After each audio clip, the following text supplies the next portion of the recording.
Welcome to the Thinking Big podcast. Today, we are talking with Dr. Lynett Reed about the layers of success for your team or organization. Lynette's mission is to help people and organizations feel more connected to the world around them and the relationships that are most important to them. I remember 25 plus years ago when I started managing people, and it was definitely different back then. It was a top down management style, and Lynette understands that the modern work world is recreating itself into a place where, creativity and teamwork and human values are all being brought to the forefront. And even employees are looking for leaders to create an environment that promotes trust and openness. So today, we're going to be thinking bigger into connections and our leadership. Welcome to the Thinking Big podcast with Sean Osborn, the show helping you think bigger into your life and potential. Sean believes by equipping you with the tools, strategies, and philosophies required to be successful in all aspects of your life, you can achieve anything you believe in. Empowering our own growth makes a deeply positive and lasting impact on our lives, community, and our world. Now, here's Sean. I really want to welcome Lynette to the podcast. But before we get into some of the great work that you're doing, tell the listeners a little bit about yourself. Well, I live in Texas, so I guess with doing things on podcast, we don't really know where we are sometimes with other people. So I live close to Austin, and I've been doing the work that I do probably for over 20 years. I started doing it when I was working on my doctorate, and it's just kind of grown from there. And it's kind of funny because where I started is a lot different than where I ended up. It's you never know where you're going to go. Yeah, it's funny how that happens. Funny how that goes, right? Yeah. So because I started actually, my doctorate is a very odd degree field. It's called Spirituality, Sustainability, and Interreligious Dialogue. But what it has to do with, I have found, is how we connect to people, to ourselves, and to the other world. And where I ended up is doing this with businesses, because when you're doing it with businesses and individuals within businesses, you're talking about human capital and how do you strengthen your organization. And so it's kind of gone from one area to the other as far as how we're connected to each other. Yeah, and I think that's very important within organizations, because I think a lot of big companies, or a lot of what I call corporate companies, they don't have, a lot of them don't have a good way to bring people into the organization from a manager level, from a leader level. They tend to, if you are a good, subject matter expert in finance or in engineering or whatever you're doing, they think that translates into a better manager or a good manager. And that's Right. managing people and relationships is much different than working on spreadsheets or being an expert at databases or whatever you do. Yeah. Yeah, that's exactly right. And it's interesting to me because back when I started doing this, it really wasn't a big thing. But what we have found is it started to grow a lot because there have been a lot of organizations that have fractured and fallen apart. And we had a whole area of a time. Whenever organizations were just completely fracturing and falling apart. And so people are starting to see that there is some value to having that strong human element to your organization, especially if you're related a lot to customer service or things like that, if you're looking at that areas. Yeah. And it's, that's huge. Now, how do you think this pandemic, and how do you think this new, stay at home working and this new, remote stuff, how do you think that's going to play into this whole organization and the relationships, and what type of effect do you see that having? Yeah, well, actually, it's kind of interesting with the pandemic. What I'm finding a lot is that it's really accentuated this whole concept of human potential, because when you lose that ability to be able to connect with people, you start to realize the value of it. And so I think, to me, it's going to be different for every organization. And I think that's what is very interesting about this topic, is that every organization has its own culture, its own set of people. So there's no two that are alike. So I don't know if there's a catch-all for one where you could just say, okay, this is going to work, especially for this company. I know some government agencies that are looking at taking their employees and leaving about a third of them remote because they've been so efficient doing it this way. Right. And then for other organizations that just have to be in, like if you're with a mortgage company or something like that, it's a little more difficult because you've got those people industries like restaurants and things like that. So I think the big goal for everybody is going to be to take what they've got and try to figure out what's going to work best for them and use this as an opportunity. To me, this is a great opportunity to say, okay, we don't have to do the status quo anymore. Right. What do we want to do now? Yeah, what do we want it to look like? Yeah. And you talk about, these layers of success in organizations. What do you mean by that? What is that? Yeah, well, the way I kind of look at it is I have two analogies that I usually use whenever I'm explaining this idea. One of them is for anybody who's ever built a house. When you're building the foundation of the house, you don't just put concrete down; you put rebar in it and you strengthen it up. And so, to me, you've got the house, which is your organization or your person, and the things that they do, the physical aspects of the day. Whether you're doing progress notes or if you're doing a spreadsheet or the things that you're doing physically throughout the day, that's the house. But you have to have something underneath it, which is that foundational part. So that is the layers would be the house layer, which is the physical stuff, and then the layer underneath, which is what I like to call the behavioral stuff. Because if you don't have a strong behavioral foundation, anything you build on top of that is going to be weakened by the fact that you've got conflict or you're not authentic and you're kind of fractured in these little places because people aren't working together efficiently. And that can be even diversity could be a part of that. If you've got a bunch of different people, how do you bring them all together so that they're connecting and keeping that foundational element strong? Right.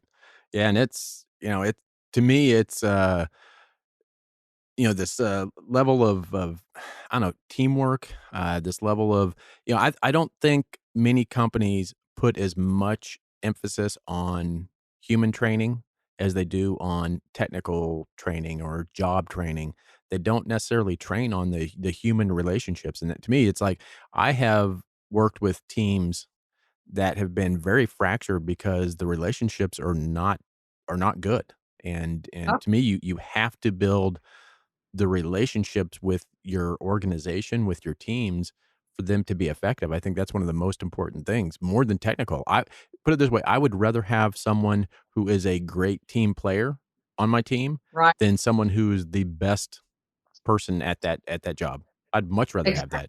that. Yeah. Yeah. Yeah. It saves time. It saves energy. Yeah. It keeps everybody working forward.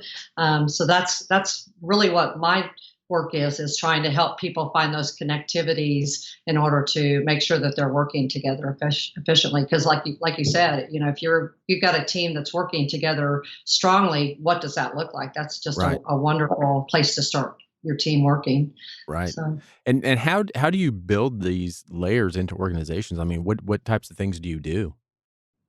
Well, when I was back in the day when I was working on my model, I guess you could call it, one of the things that I started noticing was I was looking to see what people found, what elements of people were able to help them strengthen themselves or strengthen organizations. And what I found was there were three elements that just kept popping up. And so I started kind of integrating them into the work that I was doing. And over the past period of time, I have found that these three elements pretty much stay consistent whenever it comes to human interactions and how people work together. And if you do these three things, it's what helps strengthen. And when I say them, they sound really easy, but my experience has been it takes about a year to learn them if you don't already have them integrated into your system. Some people just have it naturally, it's just part of the way they do it. But some people have to learn it as a skill. Right. And so that's what I'll do is I'll teach them the three elements and then they work from there. And how do you think, so if you're looking at a team and stuff, how do you think personal development plays into your organization? Because that's, to me, it's, if I'm managing a team, it's hard to tell people to go do personal development. I mean, I can teach them, I can try sending them to some classes like, Dale Carnegie or some of these different classes, but how do you how do you do that layer in organization? Because again, that's not something that companies normally do. It's not the norm. Yeah, it's kind of out of the unusual. It's getting more and more. And I think, you were asking earlier about the pandemic. I think that's one of the things that it has done is to say, okay, gosh, now we've got to figure out a new way of living life. And so we've got this opening to say, who do we want to be as a person? So, you can look at when you're in an organization, you can either say, okay, look, I need you to do this personal professional development. Sometimes it's, they're saying, look, you either do this or we can't have you here because you're being so disruptive. Sometimes it's somebody who truly wants to figure out. A lot of times people will say to me, I feel scattered, or I feel I'm always frustrated, or I'm always upset with somebody. And so whenever you hear those emotions coming out, then that's kind of my barometer to say, okay, something is not connecting here.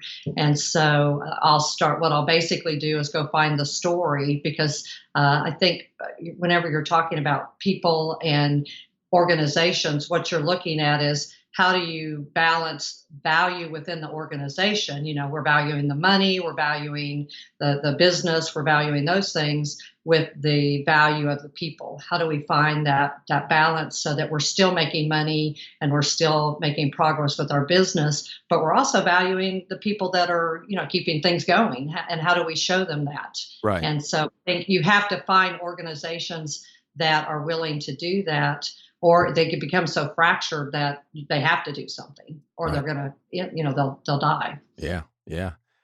I know for me, I had to, as I was going up, I've been in IT management for, 30 years. Yeah. And I know that I really had to start developing my personal development. I had to start learning the personal side of things, which I wasn't. When I first, just like many managers, I got pushed into management because I was good at what I was doing, and I was atrocious as a manager. It was I was not a good manager until I started to learn these personal skills and how to work with people and how to connect or how to care for people. I think that's big. If you don't care about your people, it's going to show. I mean, you have to care about them. You have to have that connection because they're not going to follow you. I mean, they will because they have to, and it's on an org chart, and they've got to. But they're going to do the minimum. I mean, if you don't have, to me, if you don't have a cohesive team, you're going to have people who will do the bare minimum to get their paycheck. Yeah, Yeah. I agree. In fact, one of the things we always say is, um, you can be a boss or you can be a leader. And the boss is kind of the guy who just shows up and says, okay, do it what I tell you to and shut up and get your job done. And the leader is the one who comes in and says, okay, here's how we're going to structure this. And so I think that is a challenge. And one of the things that I find too is that you've got that structure of CEO, mid-level management, and the employee. And, all of them have their challenges. But I found that, especially whenever I'm working with this model, that you help any of the levels. You can help employees, you can help CEOs, because it's about building something inside yourself first, and then taking that out into your bosses, your coworkers, your stakeholders, anybody that you have to interact with. And so I think you're right. I think if you see that value and you can figure out how to utilize that in your organization, that's just adding that foundation that's going to make you even stronger than you were. In fact, one of the things I've seen that's just a shocking number is the Gallup poll has an article that I can share with you that says that employee engagement cost, what is it, 450 to 550 billion for lost productivity. Right. So you're talking a lot of money. So it's part of your value for the financial aspect of it too. Yeah. And I think people that have a healthier organization right now are going to make it through this, the remote working and this pandemic much better than people who just have the org chart. Because while the boss is away, the mouse will play. I mean, if you don't have a good relationship with your team and with your organization while they're at Yeah, home, they're going to do the bare minimum unless you have a good, solid relationship and connection and culture, within your organization. exactly. Yeah.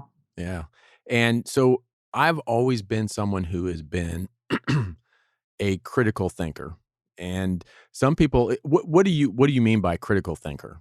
Well, that's a wide open question. When I look at critical thinking, what I'm thinking of is somebody who is able to look at the bigger picture. I know a lot of times what happens is we become very focused on the way we see the world.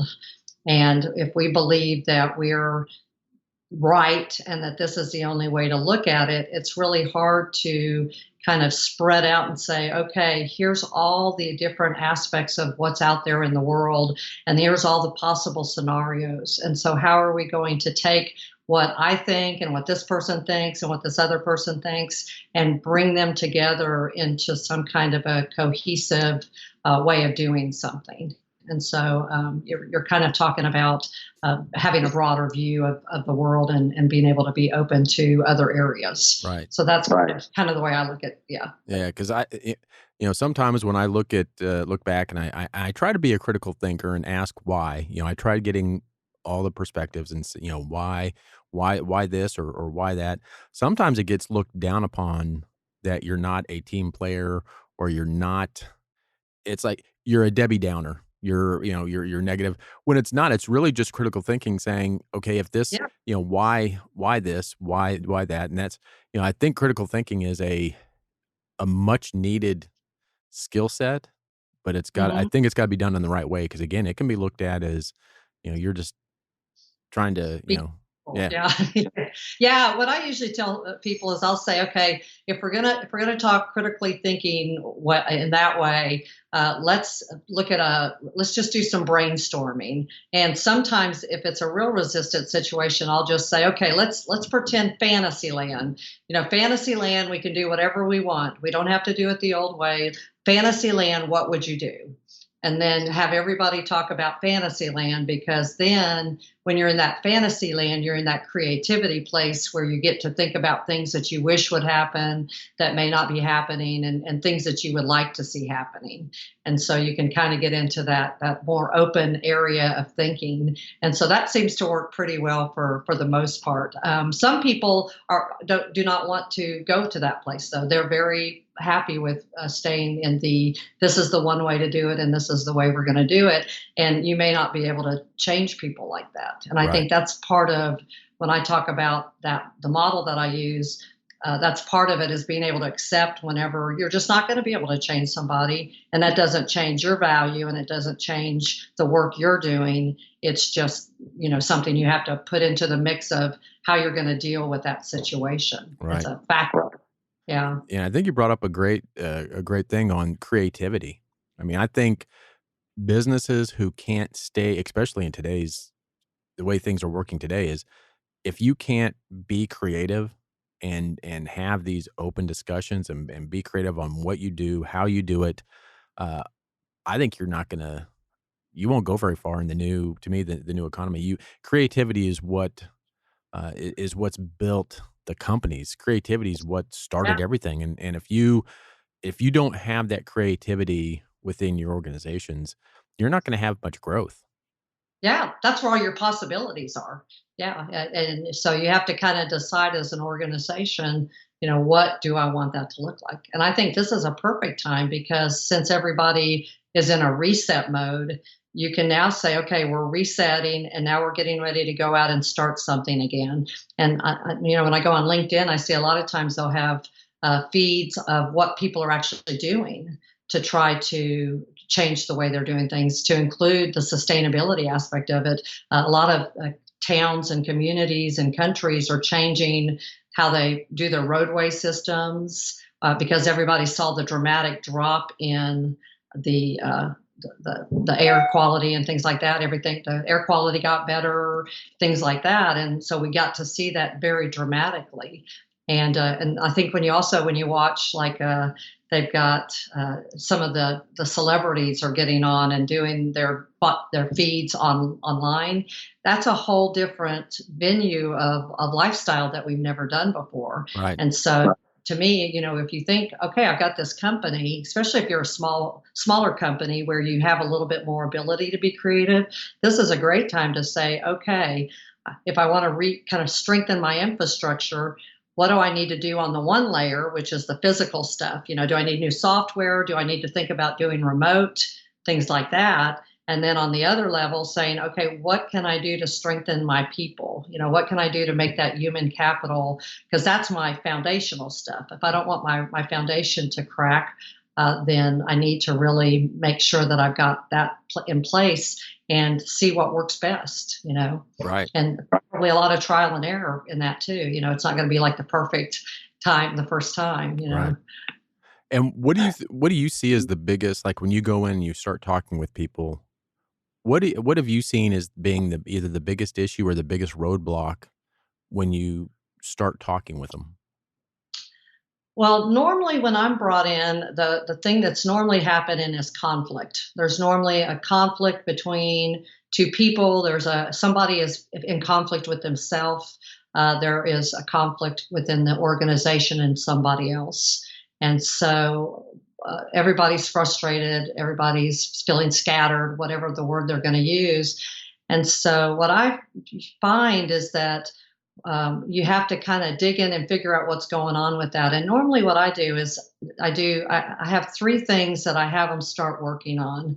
The first one is, and this is my kind of the model, is I do what's called a personal intentional mission statement. And what that basically is it's adjectives that describe who you want to be as a company.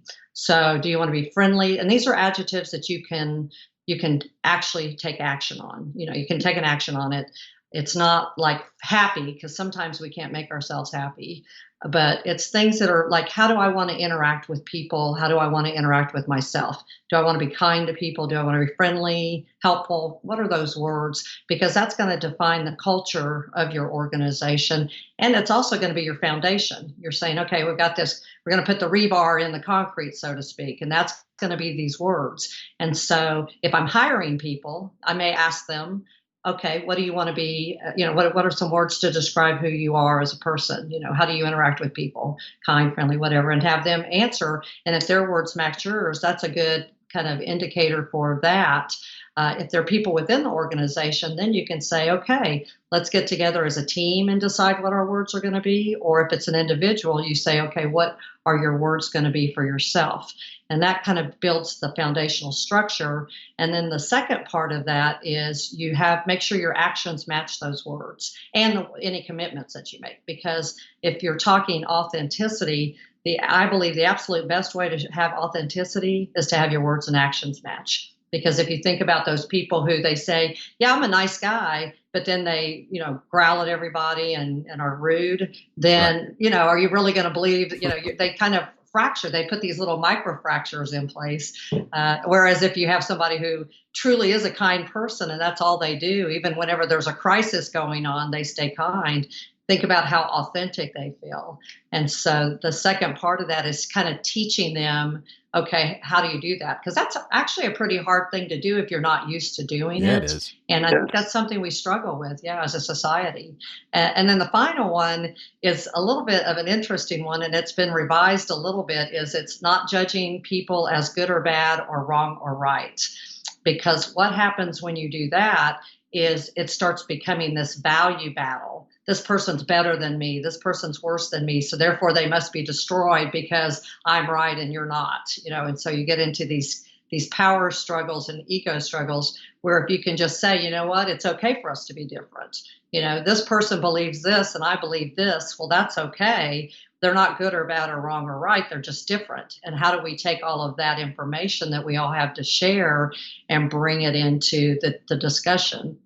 And like I said, every company is different because some are more structured and some are more freestyle. So you have to kind of cater it to whatever the organization is on that second layer, that business layer.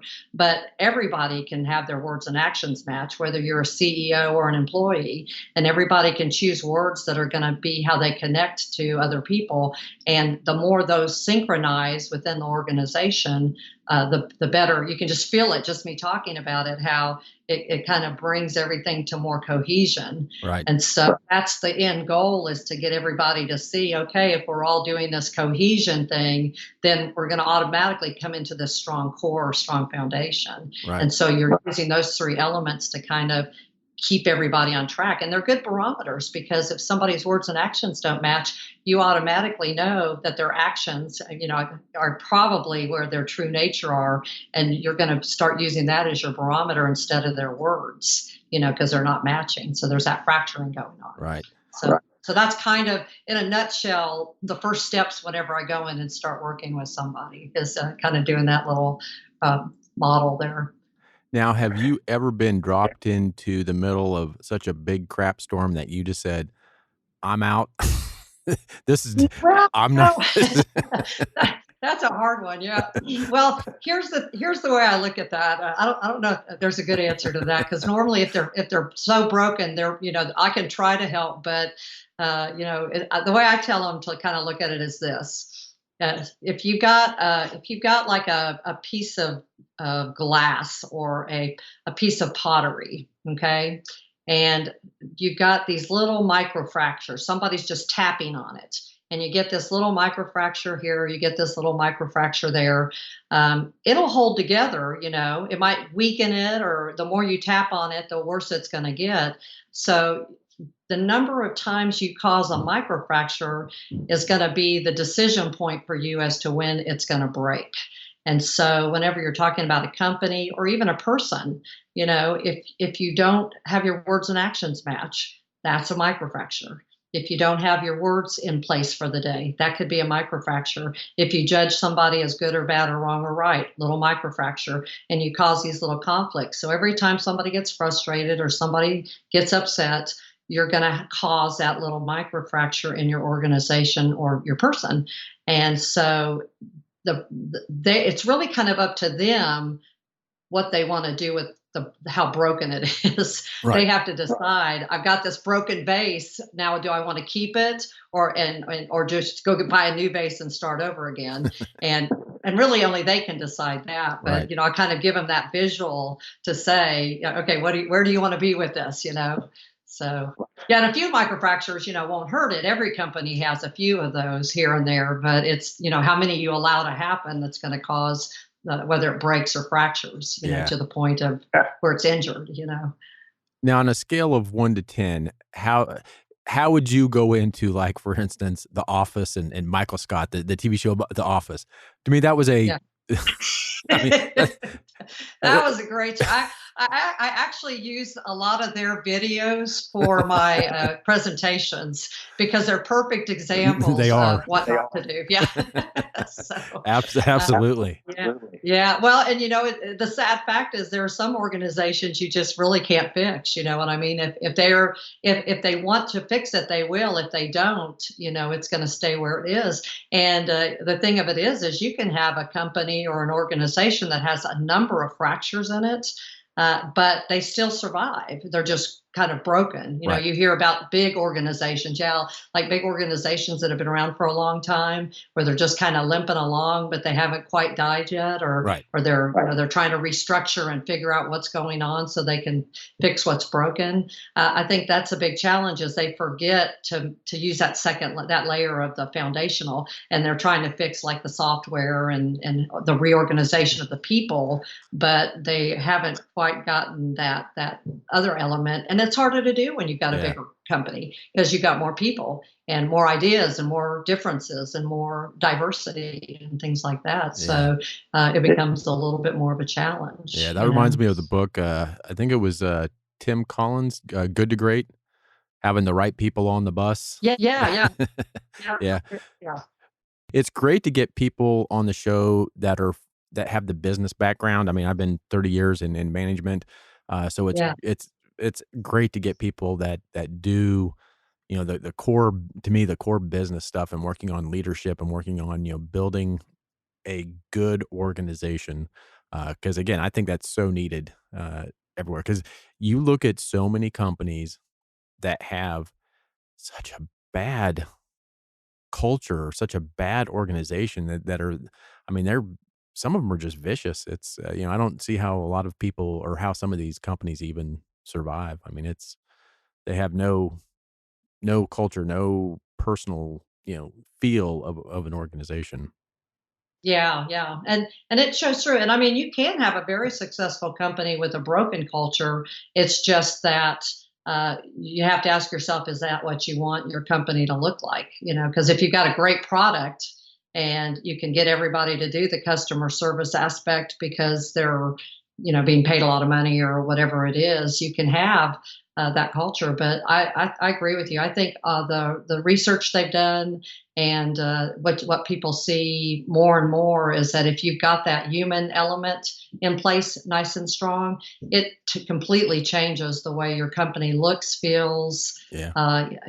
You can, I mean, you could probably, if I said right now, think in your mind some companies that you feel like are truly authentic, really caring companies that are doing that kind of work. You probably have some pop in your mind and go, yeah, that's the company's probably doing that stuff. Yeah. So, And to me, yeah, it's easy to see those companies because you look at the employees and if they're happy, yeah, I mean, exactly. if Yeah. they're a happy employee, they've got a good, relationship. They've got a good, they've got that foundation in there that's needed.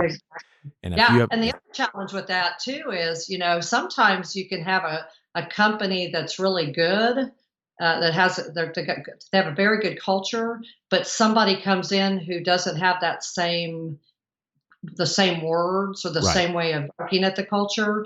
And if you put somebody into a culture that's pretty good, but they don't kind of fit into that culture, that can be a challenge because maybe the best gift for that person is to say, go find a place where you can have the culture that you're seeking right. because every company is going to have a different culture. So there's just so many elements to that you can use to make or break what your company looks like. I mean, Yeah. it's unlimited, really.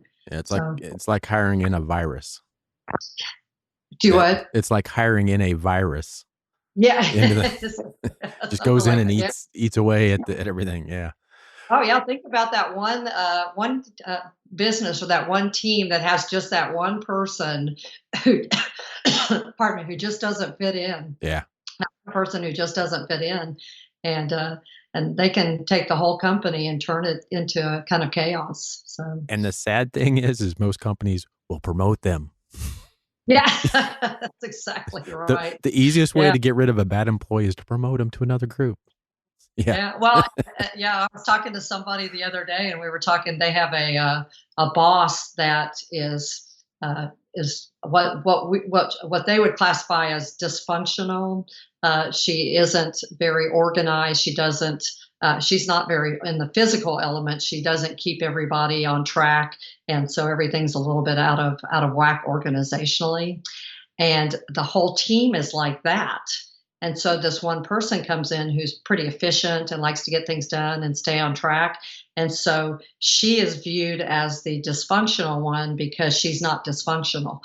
so you could have things like that happen too, where That's you got to true. figure out, okay, what do we do with this person because she is actually doing a good job, but she's in a company or a team that is not getting things done, and they sit around and talk and don't get the paperwork in on time and stuff like that. So yeah, Yeah. everybody's a little different. Yeah. And I think if you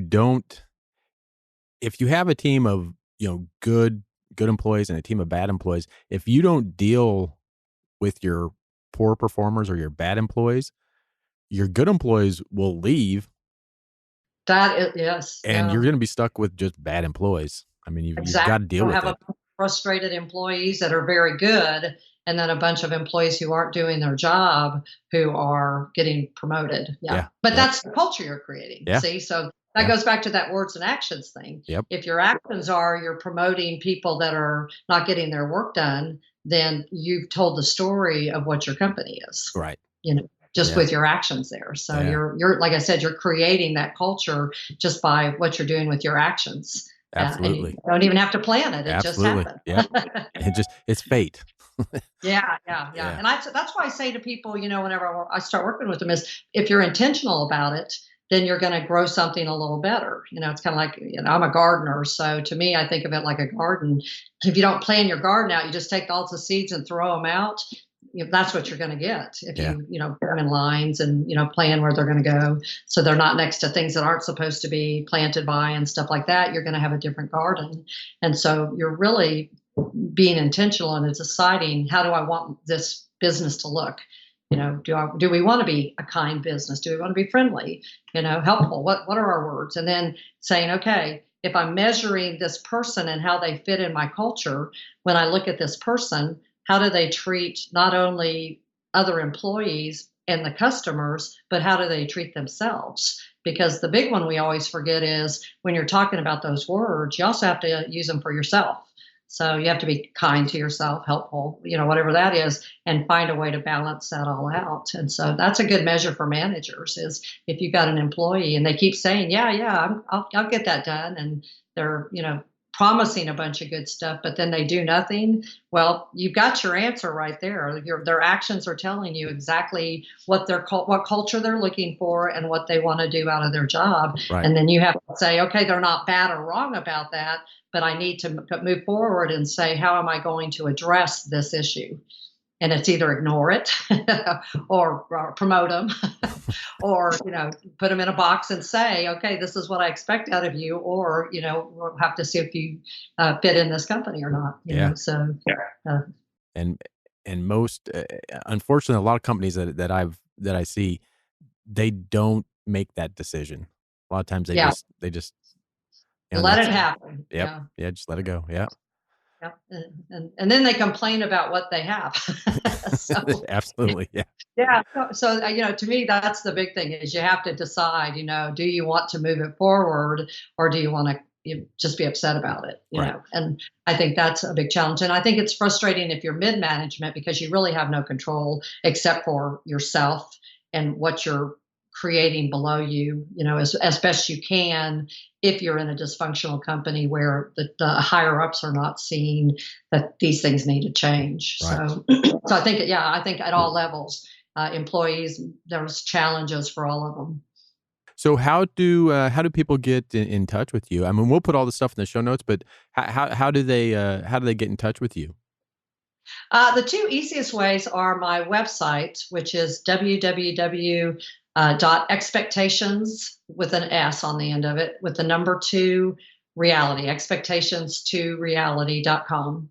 And the other way is on LinkedIn. If they just go look up Dr. Lynett Reed on LinkedIn, there is actually a place on there where you can connect with me on the LinkedIn page. So, and so feel free to contact me. On my website, I actually have a resource center that if you log at the very bottom of the page, if you go in and log in, they'll send you an email with the password and you can get into the resource center and it gets you started on the model. It'll kind of help talk you through how to do your personal intentional mission and some other free things. There's also a handbook that I use called Fixing the Problem, Making Changes in How You Deal with Challenges. And that's also in the resource center. I think you can get it with Kindle Unlimited for about $3.99. It's pretty inexpensive. Oh, fantastic. So, yeah, that's the best way to do it. And so, and hopefully then if anybody has any questions after they look at all that, they can email me, which is also on my website. Now, do you work with people a lot remotely or is yours mostly, I would see you being able to really be effective doing this type of stuff over Zoom and over various platforms remotely. Yeah. Yeah. So yeah, I work remotely quite a bit, actually. In fact, it's funny. Every now and then I'll be talking with somebody overseas and they'll be like in India or Australia. And it's just like we are right now. It's a very, with technology the way it is. Yeah. This is a great time. Yeah. If you have to have a pandemic, I mean, I hate to say this, it sounds terrible, but if you have to, this is a great time because if you looked at the Spanish flu back in the 1800s, they had a horrible pandemic and they were not able to just get on a Zoom get together and see your family and, have meetings online and all. So, I mean, it's opening up a lot of venues that we may not have had in the past. So this Yeah. is a brand new frontier for us on that. Yeah, absolutely. So If this would have happened even 15 years ago, it would have been a much different situation. Yeah, exactly. I Yeah. At think least much we can worse. still communicate and all. But yeah, I've done remote work for a number of years, so I'm pretty familiar with it. Oh, great. Well, and it's I'm telling you, it's been fantastic having you on the show. It was nice to get to visit. I always like sharing the information and hearing what other people are doing too, because I think that's a really important part of it. Is the more we talk about it, and the more we kind of get it out there in the discussion, Right. the more impact it can possibly have. Yeah. So yeah, so thanks for having me on. I appreciate it. Well, I want to thank Dr. Lynett Reed so much for being on the show today and adding so much value to the listeners. You can always check out her website at www.expectations2reality.com. You can also find her on LinkedIn, Instagram, and also be sure to check out her podcast, 5 Minutes with Dr. Lynett Reed. And as always, I always say this, but leaders are readers, and the show notes are packed with some free books for you. You can get a free copy of Think and Grow Rich. You can also get a free Audible book from Audibles. They help sponsor the show, and you can go up there and download. The book is yours to keep. And I'm also on August 17th starting a 7-day Think and Grow Rich challenge, absolutely free for you. And it's just a great 7 days to learn some of the tools of Think and Grow Rich. And again, until next week, always remember to think big.